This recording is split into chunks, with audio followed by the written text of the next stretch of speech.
Nous sommes sur le tarmac avec Madame Cooper. 20h passées de 38 minutes, mesdames, messieurs, nous sommes sur le tarmac avec Madame Cooper. 20h passées de 39 minutes sur la radio, mesdames, messieurs, nous sommes sur le tarmac avec Madame Cooper. Et 20h passées de 42 minutes, mesdames, messieurs, nous sommes sur le tarmac avec Madame Cooper. Bonsoir, Madame Cooper. Bonsoir. Mais pourquoi vous faites ça plusieurs fois comme ça? Je comprends pas. Bon, en fait, j'étais censé faire une fois, mais le CDA répète. Ah, ok, le truc était gratté. Tu vois, genre, moi, je fonctionne en mode carte mémoire. Ok. Surtout quand il n'y a pas. Comment tu vas la semaine? Oui, ça va très bien. Semaine assez bousculée. Il faut dire que le week-end dernier, j'avais le tournage de mon clip qui sera bientôt disponible.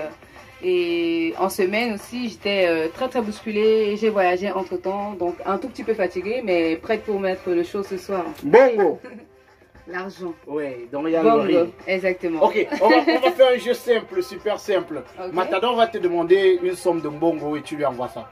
Une somme d'argent et tu lui envoies ça. D'accord, ça marche. Ok, Matador, tu veux combien? 25 000. Seulement 25 000. Tu n'es même pas réaliste. Tu veux gagner la Coupe du Monde. Il dit que la réunion dimanche, il est très pragmatique. Tu n'es pas réaliste. Si moi, on me demande, il dit 5 000, je suis sûr que ça sort. Tranquille. D'abord, ouais. Alors, la semaine s'est bien passée. Et ce soir, merci déjà d'avoir accepté notre invitation. C'est vrai que c'est pas facile. Oh non, Bangui, non, de l'autre côté, Barcelone, non, Washington et tout. Ah, mais tu es là. On va parler avec toi de ta carrière. Okay. Déjà, on t'a connu sur les réseaux sociaux, sur le digital, à travers bien sûr TikTok où tu fais des vidéos. Ouais. Comment ça te prend? Ça te prend comment pour que tu te lances sur TikTok? Alors, comme je le dis tout le temps, les vidéos sur TikTok, je les commence en 2019. On parle de Covid, les personnes s'ennuient un tout petit peu. On est en arrêt en ce qui concerne le boulot. Du coup, on s'est dit, il faut bien qu'on trouve une activité qui va nous permettre de nous divertir un tout petit peu. Ouais. Alors, je commence à regarder les vidéos d'autres personnes. Et je m'intéresse. C'est comme ça que je télécharge l'application et puis je me mets à créer des contenus. Au début, c'était des reprises, on fait des playbacks que je faisais. J'essayais de faire en sorte que ce soit parfait. Après, je me suis dit, bah, pourquoi ne pas créer des contenus avec ma propre voix? C'est comme ça que je me lance, je fais un petit truc. S'il te plaît, je ne te coupe pas. Et je voulais te demander, pourquoi tu ne fais pas avec la voix qu'on a sur TikTok?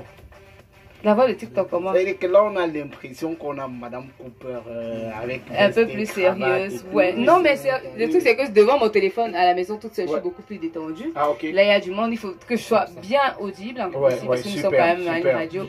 Donc, je vais pas commencer à parler. Genre, les gars, depuis qu'on se Voilà. Donc, et c'est comme ça que tu te lances en période de Covid? Exactement. Je me lance comme ça. Je fais 2-3 petites vidéos que je lance et puis ça prend feu, quoi. Alors, je constate que les personnes aiment beaucoup mon franc-parler, ils aiment ma façon crue d'exprimer les choses, ils apprécient ma façon de rigoler, et puis voilà quoi, tout mon naturel, voilà, et c'est comme ça que c'est parti, je me suis jamais arrêtée. La façon de rigoler là, c'est quoi? Babana, il a fait, Babana. Oui. C'est comment la façon? Je sais pas trop, mais c'est un truc.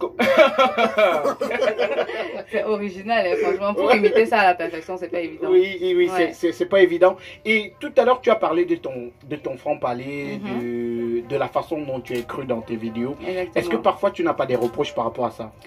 Comme toute chose que tu fais, tu as toujours des critiques, tu as toujours des personnes qui apprécient. Alors les critiques, j'en ai constamment. J'ai beaucoup de personnes qui n'aiment pas ce que je fais. Il y a beaucoup de personnes qui trouvent que je suis je suis un peu trop ouverte d'esprit et qui disent que je suis un peu trop perverse aussi. Mais bon, du coup, ça me dérange pas parce que je sais que je parle des choses réelles, des choses que d'autres personnes parlent en cachette en fait. Donc voilà, moi je prends mon courage à deux mains et puis je m'exprime de la plus simple des manières quoi. Et c'est vrai qu'Hélène, elle dit beaucoup de choses en cachette, mais quand elle est à l'antenne, elle joue à la fille. Elle joue à la fille, calme comme ça. C'est une grosse vicieuse. Je fais un constat rapide. Le gloss qu'elle a mis sur ses lèvres est fini. Voilà. Elle a tout léché. C'est le manque d'attention, elle se console. Elle a tout léché. Donc c'est comme ça que ça décolle pour toi sur TikTok et tu deviens super populaire. Là, est-ce que tu te dis il faut que TikTok devienne mon activité principale ou tu continues ton boulot et TikTok c'est une activité activités secondaires juste pour te divertir? Il faut noter qu'avant TikTok, je suis responsable administrative et financière dans une société civile immobilière et agricole.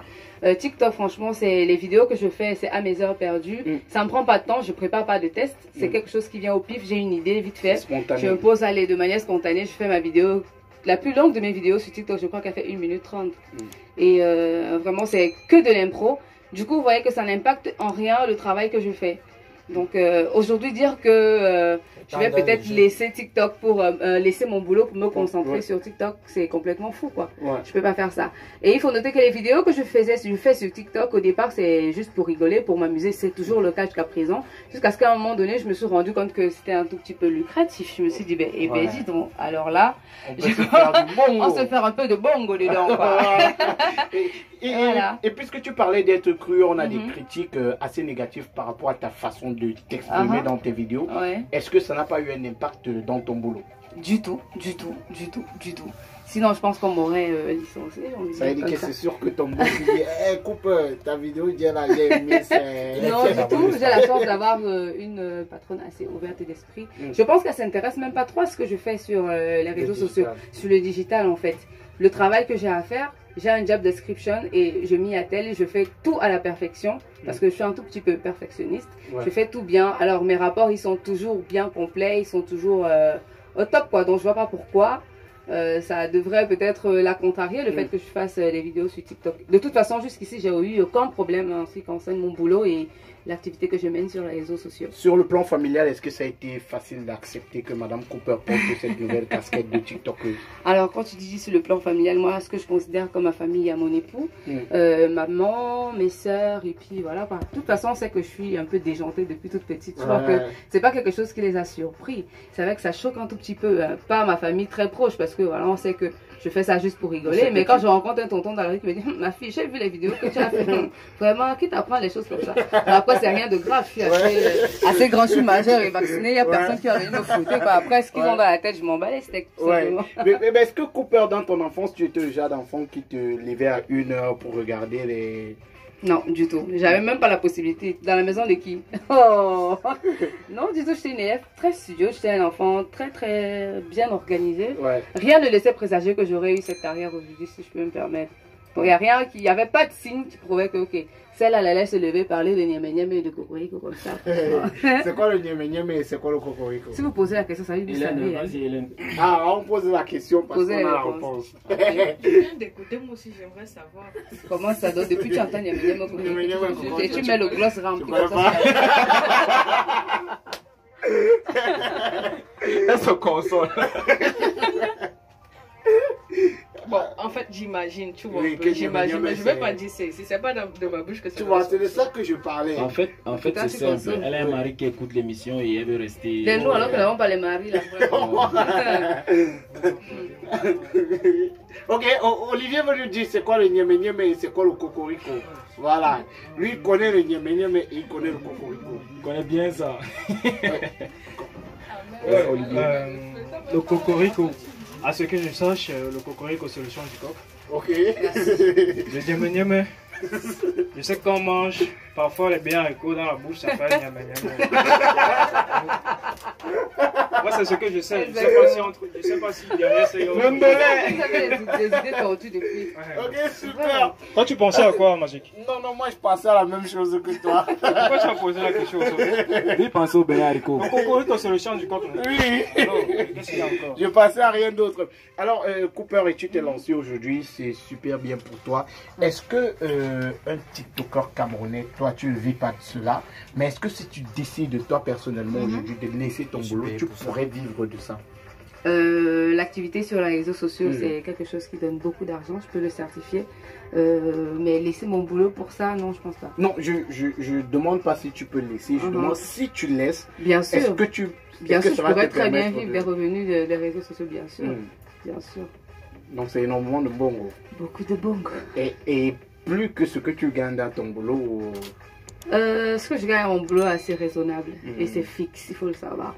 Ce qu'on gagne sur les réseaux sociaux, c'est temporaire. On se dit, dis-toi que du jour au lendemain, en un claquement de doigts, tu peux perdre tous tes abonnés et puis tu te retrouves sans bongo. Un jour aussi, on peut décider que tes contenus ne plaisent plus. Exactement, je peux ne plus être à la mode. Une petite fille de mère vient dire que le nyama nyama, le kekereke. On a la petite qui venait faire comme ça là. Il te dit que... Oh, ne parle pas d'elle, ne parle pas d'elle, ne parle pas d'elle, s'il te plaît. Voilà, c'est ne parle pas d'elle, ne parle pas d'elle. Ok, super. Moi, ce que je veux savoir, c'est, Madame Cooper, pourquoi le choix d'aller sur TikTok? Parce que la vérité, c'est que vous la connaissez peut-être tous sur TikTok, mais moi, je la connais en premier sur Facebook. Karel Kongosa. Au départ, dans son boulot, elle était toujours au boulot, elle mettait la caméra selfie, elle se filmait. Il y avait un papa qu'elle aimait bien envoyer souvent, et quand le papa venait, elle laissait toujours le reste de l'argent. Elle commissionnait le papa à aller faire certaines choses et tout. Et même chez elle, une petite sorte de télé-réalité. Moi, j'étais scotché à son Facebook parce que je pensais exactement que c'était la soeur de Muriel Blanche. La voix, le physique et tout. Chez elle avec son petit garçon. Avec les dreadlocks, c'est comme ça qu'on appelle les dreadlocks et tout. Tu es là depuis la jeunesse. Les anciens gars, non? Depuis, il faut chercher les gars. Les gars d'avant. Donc, c'est ça que moi je kiffais. Donc, le gars fantasme depuis longtemps. C'est pas question de fantasmer, les gars. C'est pas question de faire les recherches. Combien de savons ont été consommés? Dis-nous, combien de savons? Le savon, c'est pour faire quoi? On se laver. Moi, je me lave tous les jours. Ok, combien de savons? Vous faites quoi? Combien? En tout cas, 8 heures, 3 heures. En tout cas, moi, je me demande pourquoi le choix de quitter sur Facebook pour aller sur TikTok. Alors, je constate que tu es vraiment l'un des plus anciens de mes abonnés. Un lover. Alors au départ sur Facebook, sur mon compte personnel, je faisais, j'avais une sorte de lifestyle. Enfin, j'exposais un tout petit peu ce que je faisais. Bien évidemment les directs sur Karel Kongosa, en story et tout. Mais bon, il n'y avait rien d'assez piquant quoi. Comme j'ai expliqué au début de l'émission, j'ai téléchargé TikTok parce qu'après j'ai vu qu'il y a beaucoup de personnes qui étaient dessus. Et après avoir développé TikTok, après avoir eu beaucoup d'abonnés, je me suis dit pourquoi ne pas créer une autre page, une page officielle sur Facebook maintenant pour plus me faire connaître dans ce secteur-là. Donc voilà, c'est tout simplement ça. Et c'est quoi la relation avec Poupée du Togo? Poupée du Togo, c'est ma petite soeur. Comment? Même père, même mère, petite soeur, j'ai 29 ans, elle a 27 ans. Et ouais, c'est une petite soeur, je peux me permettre, oui, parce que déjà je suis son aînée. Et voilà, on s'est rencontrés sur les réseaux sociaux, on a décidé de faire 2-3 petits trucs ensemble, et puis voilà quoi. Ok, super. Les TikTokers coupent déjà aussi l'argent comme les footballeurs. Couper l'argent, non, je voulais juste. Tu me dis que je n'ai pas fait d'abord. Non, je n'ai pas dit que tu pourquoi tu insinues les choses bizarres? C'est une question de culture. Tu as supposé qu'elle soit ta petite soeur. Si tu es vieux, c'est pas tout le monde qui est vieux. Aussi qu'Olivier n'a que 25 ans. Il n'a que 25 ans.